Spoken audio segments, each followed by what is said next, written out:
Il y a quelque chose que personne ne vous dit franchement, quelque chose que l'on tait dans les dîners en famille, dans les réunions de travail, dans les conversations polies du quotidien. Vous pouvez être assis là, exactement là, dans votre salon, à côté des gens que vous aimez le plus au monde, et pourtant être totalement absent. Pas absent de corps, non, absent d'une façon bien plus profonde, bien plus silencieuse, absent de l'intérieur. Et la question qui devrait nous tenir éveillés, la vraie, pas les listes de tâches, ni les soucis du lendemain, c'est celle-ci. Et si vous étiez en train de rater votre propre vie, seconde après seconde, sans même vous en rendre compte, il existe une raison précise pour laquelle cela continue de vous arriver. Une raison qui n'a rien à voir avec ce que vous pensez, pas avec votre manque de volonté, pas avec votre personnalité, pas avec le fait que vous seriez, d'une façon ou d'une autre, moins capable que les autres de trouver la paix. Cette raison, on va la chercher ensemble ce soir. Mais il faut d'abord accepter de regarder honnêtement ce qui se passe vraiment.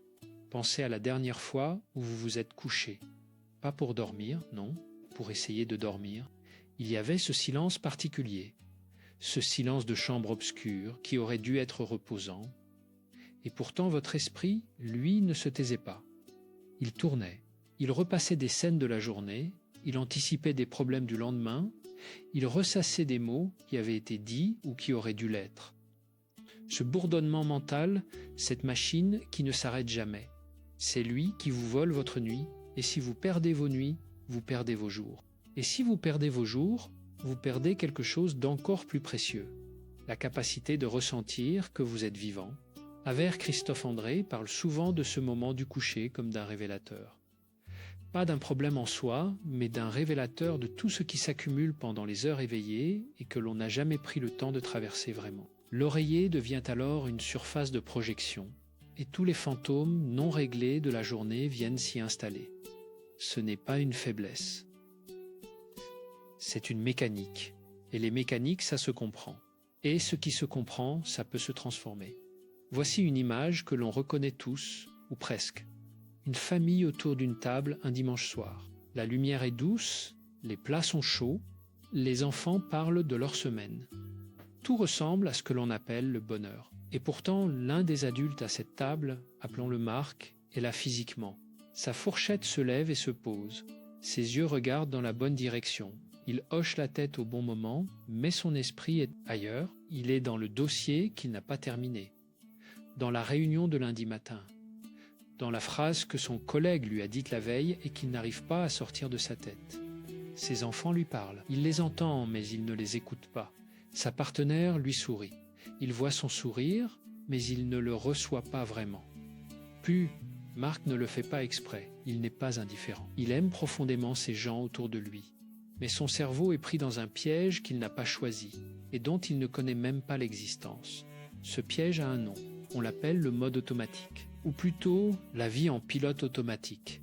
Cet état où le corps fait les gestes pendant que l'esprit vit dans un autre temps, dans un autre espace, dans un autre monde que celui qui existe réellement devant lui. Ce que Christophe André observe depuis plus de 30 ans dans sa pratique clinique, c'est que cet état n'est pas un choix. C'est le résultat d'un cerveau surchargé qui a appris, au fil du temps, à fonctionner par défaut sur un mode de surveillance et d'anticipation permanente. Un cerveau qui scanne l'horizon, sans cesse à la recherche de menaces, de problèmes à résoudre, d'erreurs à corriger. Et pendant qu'il fait ça, pendant qu'il fait son travail de vigie épuisé, la vie réelle, elle, continue de se dérouler. Sans nous, à côté de nous. Si vous vous reconnaissez un peu dans cette description, si quelque chose en vous a dit oui, ou plutôt quelque chose en vous s'est légèrement contracté de reconnaissance, alors ce qui suit est pour vous. Et si ce que vous découvrez ici résonne, si cela touche quelque chose de vrai dans votre quotidien, il y a une façon très simple de rester dans cette conversation, de continuer à recevoir ces réflexions qui peuvent vraiment changer quelque chose. C'est de vous abonner à cette chaîne. Pas parce que c'est un geste mécanique, mais parce que vous méritez d'avoir, à portée de main, des outils qui vous accompagnent. Et si vous voulez, dites-nous dans les commentaires, est-ce que vous avez l'impression d'être souvent présent dans votre corps, mais absent dans votre tête? Votre réponse aidera d'autres personnes à se sentir moins seules dans ce que vivent en silence des millions d'entre nous. Mais revenons à ce qui est vraiment en jeu ici, parce que ce n'est pas simplement une question de confort ou de qualité de sommeil. Ce n'est pas juste un problème de stress que l'on gère mal. Ce que l'on est en train de décrire a des conséquences bien plus profondes, bien plus durables, et il faut avoir le courage de les regarder en face. Bueno, imaginez ceci. Vos enfants grandissent. Pas dans 10 ans, maintenant, chaque semaine, chaque dîner, chaque mercredi après-midi, passez à côté d'eux pendant que votre esprit est ailleurs. Ils ne vous le diront jamais avec des mots. Les enfants ne savent pas nommer ce qu'ils ressentent avec précision, mais ils le ressentent. Ils sentent quand un parent est là sans être là. Ils sentent le vide derrière les yeux qui regardent sans voir. Et ce qu'ils apprennent de ça, de façon silencieuse, c'est que leur présence ne suffit pas à ramener quelqu'un au monde. Et cette leçon-là, apprise dans l'enfance, elle laisse une trace très particulière dans la façon dont ces enfants-là apprendront, plus tard, à se connecter ou à ne pas se connecter aux autres. Ce n'est pas pour vous culpabiliser. La culpabilité n'est pas un outil de transformation. Christophe André le dit avec une clarté clinique et une douceur simultanée. La culpabilité referme, la conscience ouvre. Ce que l'on cherche ici, c'est l'ouverture. Mais il faut d'abord mesurer l'ampleur de ce qui se passe vraiment. Et la vérité clinique, celle que les études en neurosciences cognitives confirment depuis des années, c'est que vivre en mode automatique, avec ce bruit mental constant, ce flot ininterrompu de rumination et d'anticipation anxieuse, ça ne reste pas neutre dans le cerveau. Ce n'est pas juste une question d'humeur ou de tempérament. Ce mode de fonctionnement, maintenu dans la durée, modifie littéralement la structure de certaines régions cérébrales. L'amygdale, ce petit noyau en amande au cœur du système limbique, celle que l'on appelle parfois le détecteur de fumée du cerveau, s'hypersensibilise. Elle devient de plus en plus réactive. Elle déclenche des alertes de stress pour des situations qui, objectivement, ne sont pas des menaces réelles. Et pendant ce temps, le cortex préfrontal, la partie du cerveau qui permet de prendre du recul, de relativiser, de choisir ses réponses plutôt que de les subir, lui, s'épuise, se déconnecte, perd de son épaisseur fonctionnelle. Espera, c'est important de s'arrêter un instant ici. Parce que ce que cela signifie concrètement, c'est que plus on laisse le bruit mental tourner sans intervention, sans pratique, sans hygiène mentale, plus le cerveau devient structurellement moins capable de trouver le calme par lui-même. Ce n'est pas une fatalité, mais c'est une réalité que l'on ne peut pas ignorer.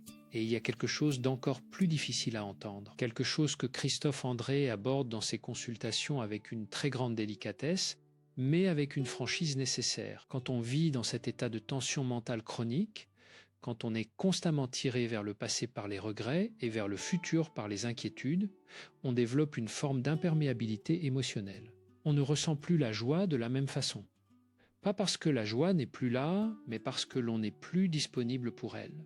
Elle frappe à la porte et on ne répond pas, non pas par refus, mais parce qu'on n'entend plus le bruit. On est trop loin à l'intérieur de sa propre tête. Et votre partenaire, lui ou elle, commence à le sentir. Pas comme une pensée claire, mais comme une sensation diffuse, un peu comme une brume froide qui s'installe lentement dans les espaces entre vous deux. Les conversations deviennent plus superficielles. Les moments partagés perdent de leur densité.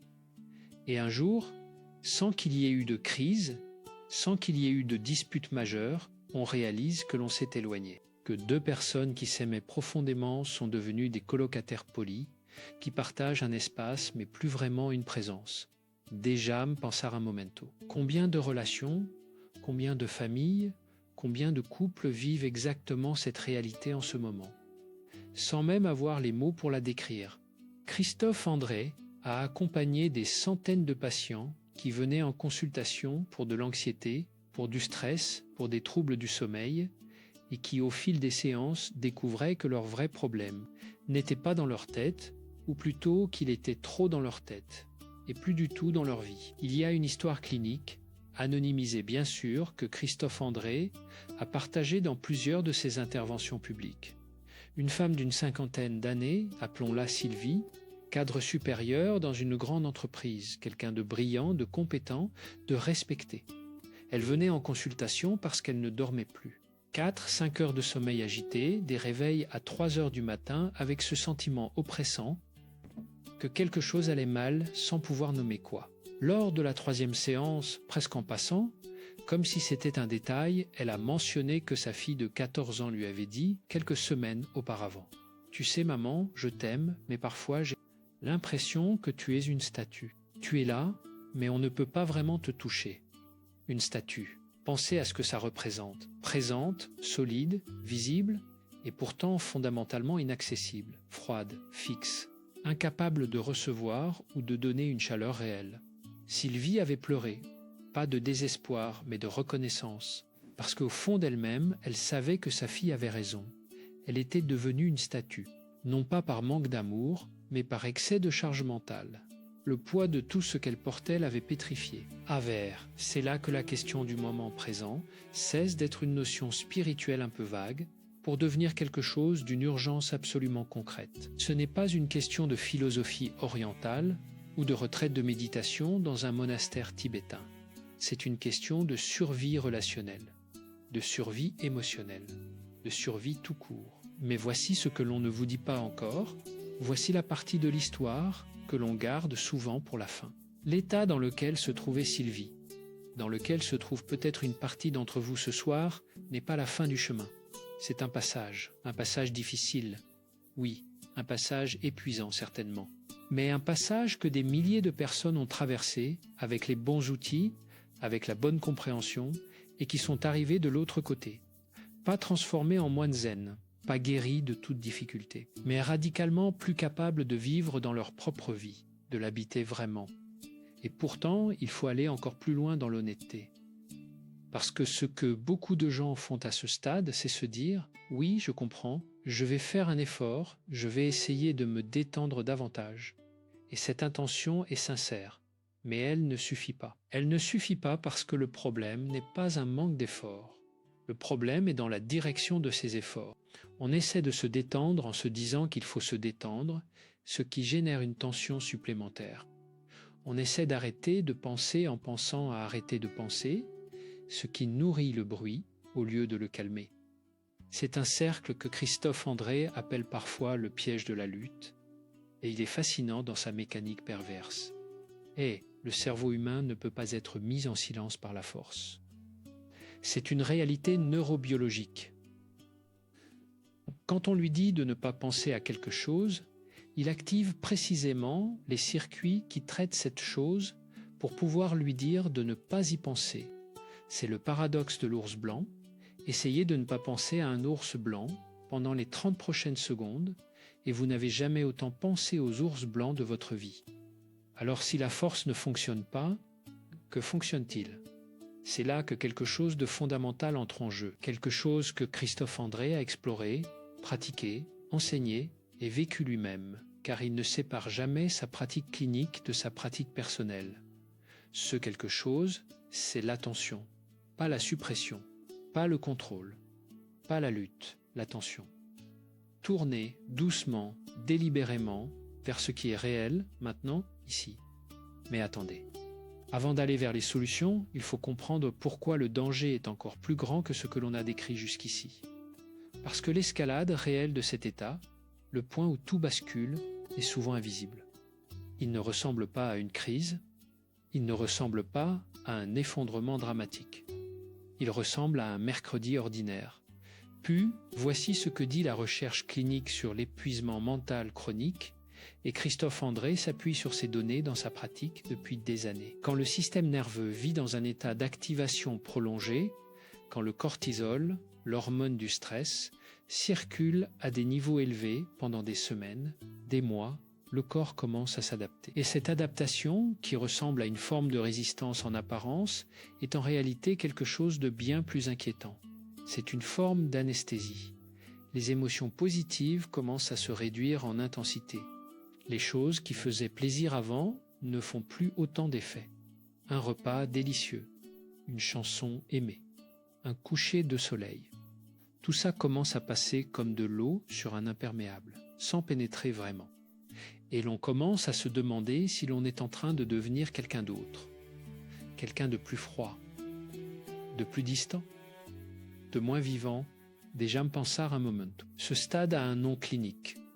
On l'appelle parfois l'anesthésie émotionnelle et dans ses formes plus avancées, il entre dans le spectre de ce que l'on appelle le burn-out ou la dépression légère à modérée. Ce sont des mots qui font peur et c'est normal. Mais il faut les nommer. Parce que nommer quelque chose, c'est déjà commencer à reprendre du pouvoir sur cette chose. Et voici ce qui est peut-être le plus douloureux dans tout cela, l'isolement qui accompagne cet état.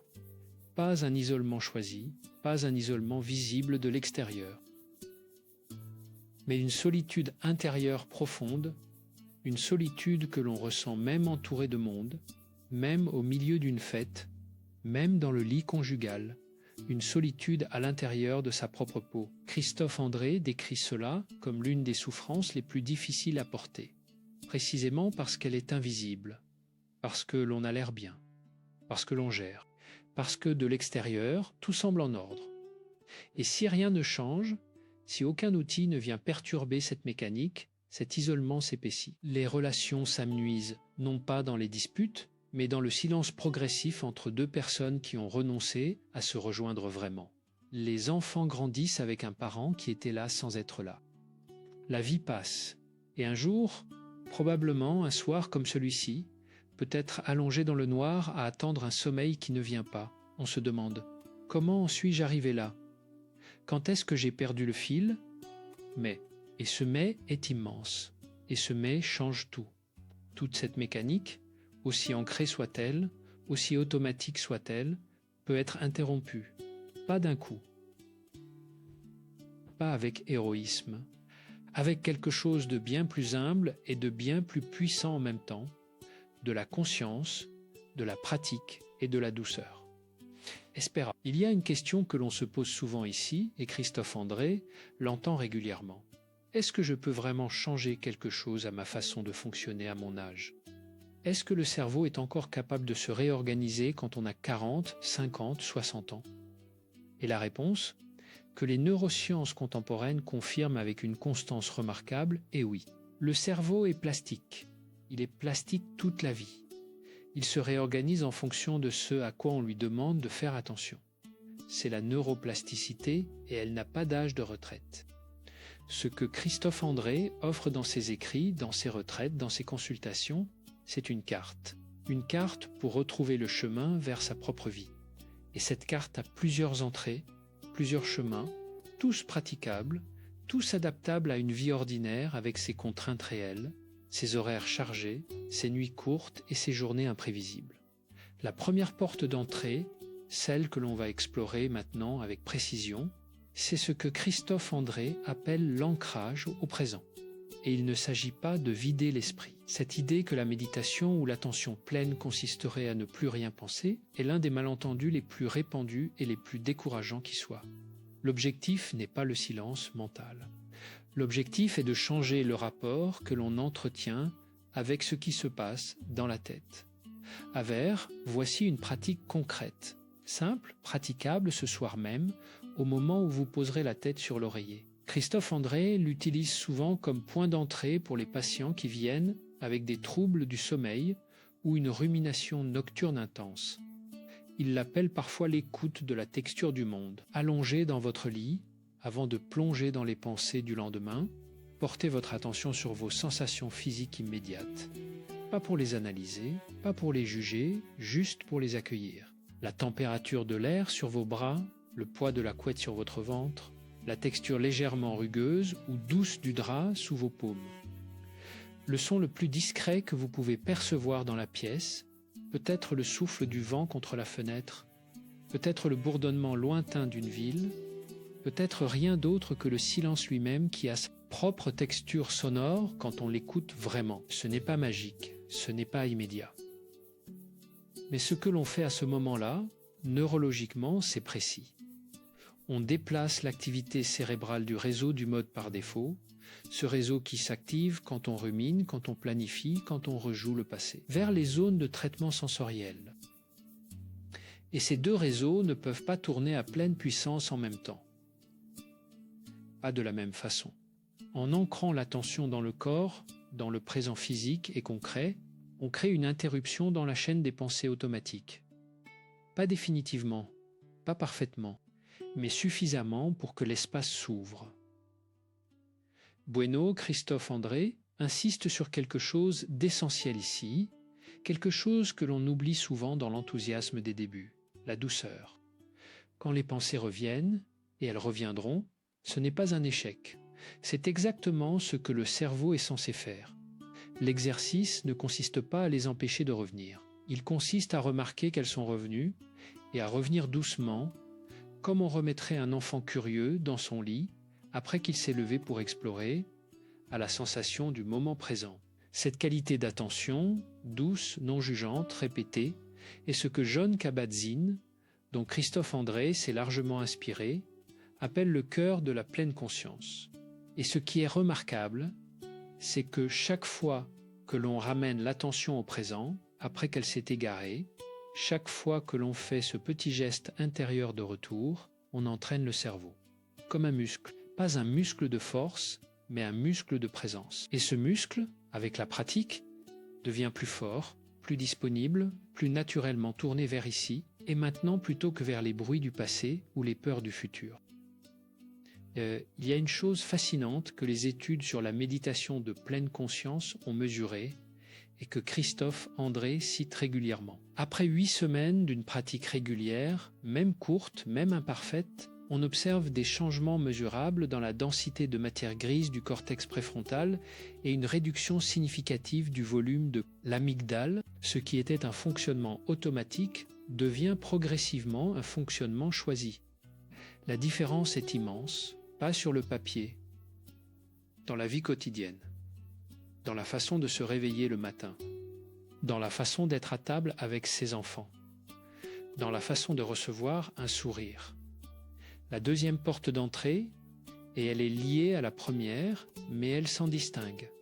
C'est ce que Christophe André appelle la restructuration cognitive douce. Et ici, on entre dans le territoire de la thérapie cognitive, mais dépouillée de sa technicité clinique, traduite dans un langage que tout le monde peut utiliser.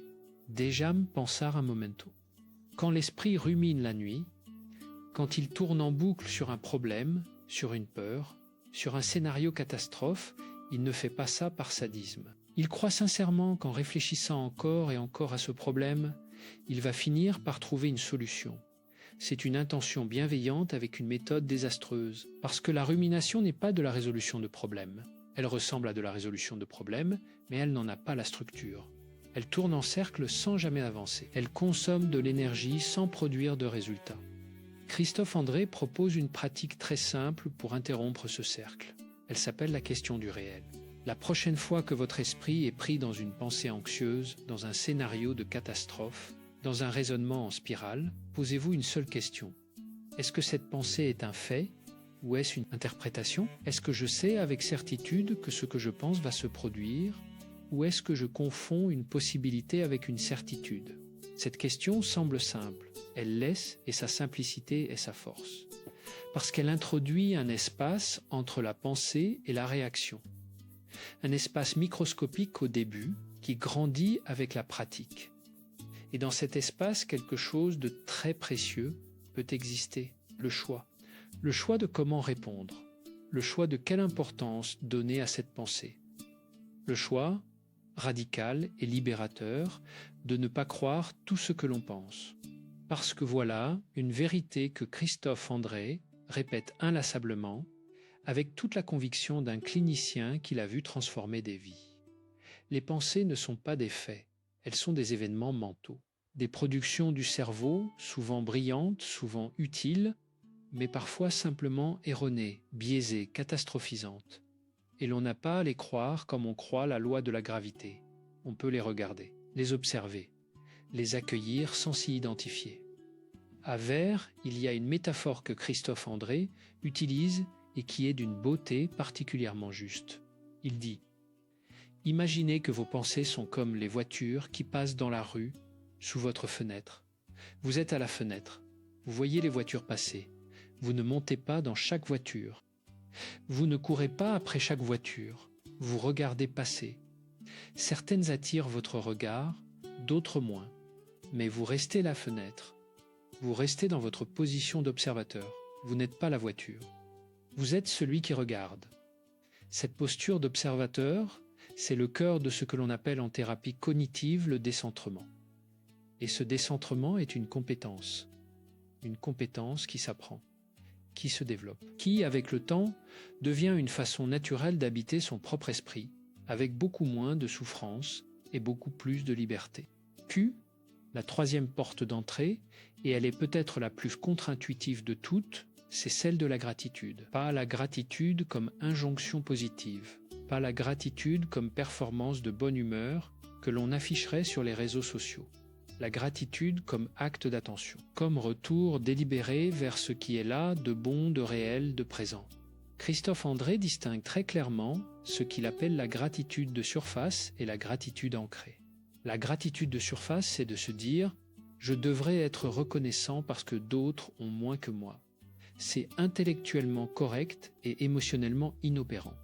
La gratitude ancrée, c'est différent. C'est de prendre le temps, vraiment le temps, de ressentir la valeur de quelque chose de petit et de concret. La chaleur d'une tasse entre les mains ce matin. Le rire de quelqu'un que vous aimez cet après-midi. La lumière de cette fin de journée sur les tuiles d'un toit. Et voici une pratique que Christophe André recommande et qu'il pratique lui-même. Avant de s'endormir, au lieu de passer en revue les problèmes de la journée, ce que l'esprit fait naturellement, prenez 2 minutes pour identifier 3 moments de la journée qui ont eu de la valeur. Pas 3 grandes victoires, pas 3 raisons de se féliciter. 3 moments, aussi minuscules soient-ils, où il y avait quelque chose de vivant et de bon. Un instant de soleil sur la peau. Une conversation qui a été vraie, un repas qui avait bon goût. Une respiration profonde, prise dans un moment de stress. Ce qui se passe dans le cerveau à ce moment-là est documenté par les recherches en psychologie positive, notamment les travaux de Barbara Fredrickson sur les émotions positives que Christophe André intègre dans sa pratique. Activer délibérément des émotions positives, même légères, élargit le champ attentionnel, réduit l'activation du système de menace et renforce la résilience émotionnelle. Non pas comme une baguette magique, mais comme un entraînement régulier et progressif. Bueno, voici quelque chose que Sylvie, la femme dont on a parlé tout à l'heure, a découvert au fil des séances avec Christophe André. Elle a commencé à tenir ce qu'il appelle parfois un journal du perceptible. Pas un journal intime au sens classique, pas une liste de ses angoisses ou de ses succès, mais un journal des sensations et des moments. Chaque soir, quelques lignes, jamais plus. Pas pour analyser, juste pour noter ce que j'ai vu aujourd'hui que je n'avais pas vu depuis longtemps, ce que j'ai entendu, ce que j'ai senti, ce qui a eu de la texture dans ma journée. Au bout de 3 semaines, elle a remarqué quelque chose. Non pas que ses problèmes professionnels avaient disparu, non pas que son agenda était soudain plus léger, mais que sa fille lui avait dit, un soir en l'embrassant, « Tu as des yeux différents en ce moment, maman, plus doux, plus là, des yeux différents. Pensez à ce que ça représente. » Pas une transformation spectaculaire, pas une thérapie longue et douloureuse, juste 3 semaines de petits gestes de présence. 3 semaines d'attention délibérément tournée vers le réel, et quelqu'un qui vivait avec elle et qui l'aimait l'avait perçu dans ses yeux. À Vers, le chemin vers la présence passe aussi par une compréhension plus claire de ce que Christophe André appelle les cycles de rumination et comment les interrompre dans le corps, pas seulement dans la tête. Parce que l'anxiété n'est pas seulement une activité mentale. Elle est incarnée. Elle vit dans les épaules qui se contractent, dans la mâchoire qui se serre, dans la respiration qui se raccourcit et se superficialise dans le ventre qui se noue. Et parfois, la voie la plus directe pour interrompre une spirale mentale passe par le corps plutôt que par la pensée. Christophe André enseigne souvent ce qu'il appelle la respiration du retour. Pas un exercice de respiration compliqué avec des rythmes précis à compter, mais quelque chose de beaucoup plus simple. Prenez une inspiration normale et expirez lentement, délibérément, en laissant l'expiration durer 2 fois plus longtemps que l'inspiration. C'est tout, c'est la pratique dans sa forme la plus élémentaire. Et pourtant, ce geste active directement le système nerveux parasympathique, celui que l'on appelle parfois le système du repos et de la digestion, et réduit l'activation du système sympathique, celui de la lutte ou de la fuite. Espera, quelque chose de remarquable, se produit quand on fait ça en pleine conscience, c'est-à-dire en portant vraiment l'attention sur la sensation de l'air qui entre et qui sort, sur le mouvement du ventre ou de la poitrine, sur ce léger relâchement qui accompagne l'expiration longue. Non seulement le système nerveux se régule physiologiquement, mais l'attention, elle, est ancrée dans quelque chose de réel, d'immédiat, d'incontestablement présent. On ne peut pas respirer dans le passé. On ne peut pas respirer dans le futur, on respire maintenant. Et maintenant est le seul endroit où la paix est possible. Dejam pensare a momento. Il y a une chose que Christophe André observe dans sa pratique avec une régularité qui le touche profondément. Quand les gens commencent à pratiquer, ils s'attendent souvent à ce que les résultats arrivent dans les grands moments, dans les crises, dans les nuits d'insomnie sévère. Et oui, ces outils fonctionnent dans ces moments-là aussi. Mais les transformations les plus profondes, celles qui changent vraiment la texture d'une vie, arrivent dans les petits moments, dans la façon de s'asseoir à table avec ses enfants et de vraiment les voir, dans la façon d'écouter quelqu'un parler sans déjà préparer sa réponse, dans la façon de sentir l'eau chaude sur sa peau sous la douche le matin et de se dire « Voilà, je suis là, je suis vivant, c'est réel ». Ces micro-moments de présence s'accumulent. Il crée une nouvelle façon d'habiter sa propre vie. Et cette façon d'habiter sa vie change ce que les autres ressentent quand ils sont avec vous. Pas parce que vous avez changé de personnalité, parce que vous êtes revenu à vous-même, revenu dans le temps réel. Et les gens que vous aimez, même sans pouvoir l'articuler avec des mots, sentent cette différence. Ils sentent que vous êtes là, vraiment là. Et cette présence, simple et profonde, est peut-être le cadeau le plus précieux que l'on puisse offrir à ceux qui partagent notre vie. Puis il y a une dernière chose sur laquelle Christophe André insiste, et elle est peut-être la plus importante de tout ce que l'on a exploré ce soir. C'est la question de la bienveillance envers soi-même. Et ici, on touche quelque chose qui est à la fois cliniquement fondé et profondément humain. La majorité des personnes qui souffrent d'anxiété, de rumination, d'épuisement mental, ont une chose en commun que l'on ne voit pas au premier regard. Ils sont leurs propres juges le plus sévères. Ils se parlent intérieurement avec une dureté qu'ils ne se permettraient jamais envers un ami. Quand quelque chose ne va pas, la voix intérieure dit « Encore toi qui n'arrives pas à gérer, encore toi qui te laisses déborder, encore toi qui rates quelque chose. » Et cette voix constante, lapidaire, ajoute à la charge mentale une couche de honte et de culpabilité qui rend tout encore plus lourd. Christophe André, dans sa pratique comme dans ses écrits, revient constamment sur ce que Christine Neff appelle l'autocompassion, non pas comme une forme de complaisance ou d'absence d'exigence, mais comme une façon de se traiter avec la même gentillesse que l'on offrirait à quelqu'un que l'on aime vraiment et qui traverse une période difficile. Pas en excusant tout, pas en évitant la responsabilité, mais en reconnaissant que souffrir est humain, que se perdre dans l'automatisme est humain, et que la douceur avec soi-même est une condition nécessaire, pas un luxe, pour pouvoir changer vraiment.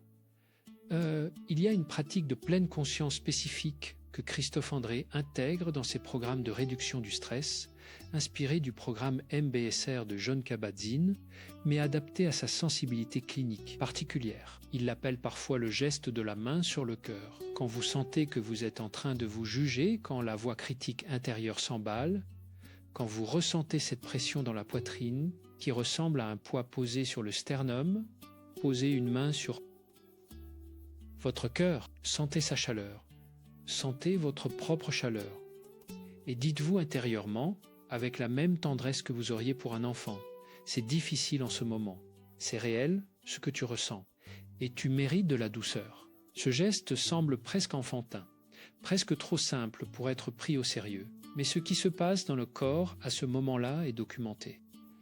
La pression physique de la main sur la poitrine active le système ocytocique, le même système que celui qui s'active lors d'un contact physique bienveillant avec quelqu'un que l'on aime. Le cerveau, qui ne distingue pas parfaitement la source d'un geste bienveillant si le geste est réel et sincère, répond à sa propre tendresse. Et l'activation du système de stress commence à se réduire. Avers, ce n'est pas la solution à tous les problèmes. Christophe André ne prétend jamais offrir des solutions miracles. Ce qu'il offre, avec une humilité clinique qui est l'une de ses signatures les plus reconnaissables, c'est un chemin. Un chemin fait de petits gestes répétés, de pratiques modestes et constantes, d'une attention progressivement mieux orientée et d'une douceur envers soi-même qui se développe comme une nouvelle compétence émotionnelle. Bueno, revenons à la question ouverte au début de tout cela. Cette raison profonde pour laquelle le bruit mental continue, pour laquelle le pilote automatique reprend le dessus, pour laquelle la vie semble parfois passer sans que l'on y soit vraiment. Cette raison, la voici maintenant dans toute sa simplicité et dans toute sa profondeur. Le cerveau humain est câblé pour la survie, pas pour la présence. Il a évolué pendant des centaines de milliers d'années dans des environnements où la vigilance constante, l'anticipation des menaces et la mémorisation des erreurs passées étaient des conditions de survie littérale. Ce cerveau-là, extraordinairement efficace dans la savane africaine, est maintenant dans un monde qui lui envoie des milliers de signaux par jour, des réunions, des notifications, des informations, des attentes, des comparaisons, des incertitudes économiques et sociales. Et il fait ce qu'il sait faire. Il scanne, il alerte, il protège. Il ne sait pas faire autrement par défaut. Espéra, mais voilà ce que Christophe André dit avec une conviction tranquille et profondément libératrice. Le défaut peut être changé, pas en se battant contre le cerveau, pas en lui demandant de devenir quelque chose qu'il n'est pas, mais en lui donnant régulièrement, délibérément, un autre objet d'attention, en entraînant doucement et avec persévérance un nouveau mode de fonctionnement. Un mode qui n'efface pas la vigilance, qui ne supprime pas la prudence, mais qui ajoute à ses capacités déjà là une nouvelle capacité, celle de revenir, de choisir, d'être là. Et cette capacité, une fois cultivée, ne reste pas dans les moments de méditation formelle. Elle commence à teindre toute la vie. Elle change la façon dont on conduit sa voiture le matin, dont on prépare le café, dont on embrasse ses enfants avant qu'ils partent à l'école. Elle change la façon dont on regarde son partenaire après des années de vie commune, avec des yeux qui voient encore, des yeux qui sont encore curieux, des yeux qui ne sont pas encore devenus des fenêtres fermées sur un monde intérieur encombré. Dejam pensar un momento. Christophe André a écrit un jour quelque chose que ses lecteurs citent souvent, quelque chose qui a la simplicité des vérités profondes. Le moment présent n'est pas un endroit où l'on arrive, c'est une façon d'être en chemin. On n'atteint pas la présence comme on atteint une destination. On la pratique comme on pratique un instrument de musique. Jamais parfaitement, toujours imparfaitement, mais de plus en plus richement avec le temps. Et ce soir, ce que vous avez reçu ici, c'est le début de cette pratique. Pas la totalité. Le début. Un premier geste vers une façon différente d'habiter votre propre existence. Ce soir, quand vous poserez la tête sur l'oreiller, avant que les pensées du lendemain arrivent, avant que la machine à ruminer reprenne ses rotations habituelles, essayez ceci. Sentez le poids de votre corps dans le lit. La chaleur progressive qui monte sous la couette. L'obscurité particulière de votre chambre, cette obscurité que vous connaissez depuis des années et qui a sa propre qualité, sa propre texture. Respirez lentement et laissez l'expiration durer. Revenez à vos sensations quand les pensées viennent, non pas en les chassant, mais comme on revient à la flamme d'une bougie après avoir regardé ailleurs, avec douceur, avec patience, sans jugement, puis notez mentalement, avant de vous laisser aller vers le sommeil, un seul moment de la journée qui a eu de la valeur. Un seul. Pas 3 si c'est trop ce soir. 1. La valeur n'a pas besoin d'être grande, elle doit être réelle. Et si vous trouvez ce moment, si vous le sentez, même légèrement, même de loin, sachez que vous êtes en train de faire quelque chose d'important. Vous êtes en train de rééduquer votre attention. Vous êtes en train d'entraîner votre cerveau vers un nouveau mode. Vous êtes en train de choisir votre vie au lieu de la subir. Et demain matin, peut-être que rien ne semblera différent. C'est possible. C'est même probable. Christophe André insiste là-dessus avec honnêteté. La transformation ne se mesure pas au lendemain matin. Elle se mesure en semaines, en mois, dans la façon dont vos enfants vous regardent, dans la façon dont votre partenaire vous dit que vous avez l'air moins absent, dans la façon dont vous vous retrouvez un après-midi ordinaire à ressentir une légèreté inexplicable dans un moment qui aurait été avant totalement transparent. La vie n'est pas perdue. Elle est là, exactement là où vous êtes. Sous les couches de bruit mental, sous l'accumulation des soucis et des peurs et des résidus de journées passées, elle attend. Pas patiemment dans un sens passif, mais présente, vivante, réelle, prête à être habitée par vous dès l'instant où vous décidez de revenir vers elle. Buono, Sylvie, la femme dont on parlait au début, celle que sa fille appelait une statue, est venue à une séance de suivi plusieurs mois après la fin de sa thérapie. Christophe André lui a demandé comment elle allait. Et elle a répondu quelque chose de simple, quelque chose qu'il n'oublie pas. Elle a dit « Je suis encore là, dans le même travail, avec les mêmes problèmes en grande partie, mais je les porte différemment. Comme si j'avais trouvé une façon de les tenir à bout de bras au lieu de les laisser peser sur ma poitrine. Et le soir, quand ma fille rentre, je la vois vraiment entrer. Je la vois franchir la porte. Et ça compte. Ça compte. » Ces 3 mots contiennent quelque chose d'immense. Parce que voir vraiment quelqu'un franchir une porte, après des années à regarder sans voir, c'est une forme de renaissance. Une renaissance modeste, sans trompette ni fanfare, mais profondément réelle. Et cette renaissance est disponible pour chacun d'entre vous, ce soir. Maintenant, à partir du prochain souffle que vous prendrez en pleine conscience, à vers la vie se passe ici dans ces instants ordinaires et irremplaçables. Dans le rire que vous n'entendez pas parce que vous êtes dans votre tête. Dans la main que vous ne tenez pas parce que vos mains sont occupées à porter des pensées. Dans le repas que vous ne goûtez pas vraiment parce que votre esprit est déjà au lendemain. Et ces instants ne reviennent pas. Chaque instant est unique et définitif. C'est leur fragilité qui en fait leur beauté. Et c'est cette beauté fragile et réelle que la pratique de l'attention pleine vous aide à recevoir. Christophe André dit souvent que méditer, ce n'est pas s'absenter du monde pour aller dans un espace de paix. C'est exactement le contraire. C'est revenir au monde avec une qualité d'attention renouvelée. C'est sortir de l'absence pour entrer dans la présence. C'est lâcher le poids des pensées qui ne sont pas d'ici et poser les pieds, vraiment les pieds, sur le sol de sa propre vie. Espéra, une dernière chose, et elle est peut-être la plus importante. Ce chemin que vous commencez ou que vous continuez ce soir, il n'a pas à être solitaire. Les communautés de pratique, les groupes de pleine conscience, les lectures, les podcasts, les vidéos, tout ce qui vous relie à d'autres personnes qui cherchent la même chose, compte. Non pas comme des béquilles, mais comme des rappels. Des rappels que vous n'êtes pas seul dans cette quête. Que des millions de personnes, dans des appartements, des maisons, des chambres comme la vôtre, ce soir font le même choix que vous. Celui de revenir, celui d'être là, celui de ne pas laisser leur vie se dérouler sans eux. Puis, si quelque chose dans ce que vous avez entendu ce soir a résonné, si quelque chose s'est légèrement soulevé en vous, une petite reconnaissance, un oui silencieux, un début de quelque chose, partagez-le dans les commentaires. Dites-nous ce qui vous a touché. Dites-nous quelle pratique vous allez essayer ce soir. Non pas pour nous, mais pour vous, parce que nommer ses intentions à voix haute ou par écrit est l'un des gestes les plus simples et les plus puissants pour commencer à les incarner vraiment. Déjà me pensar un momento. Christophe André termine souvent ses conférences avec une pensée que je vous offre comme un cadeau pour cette nuit.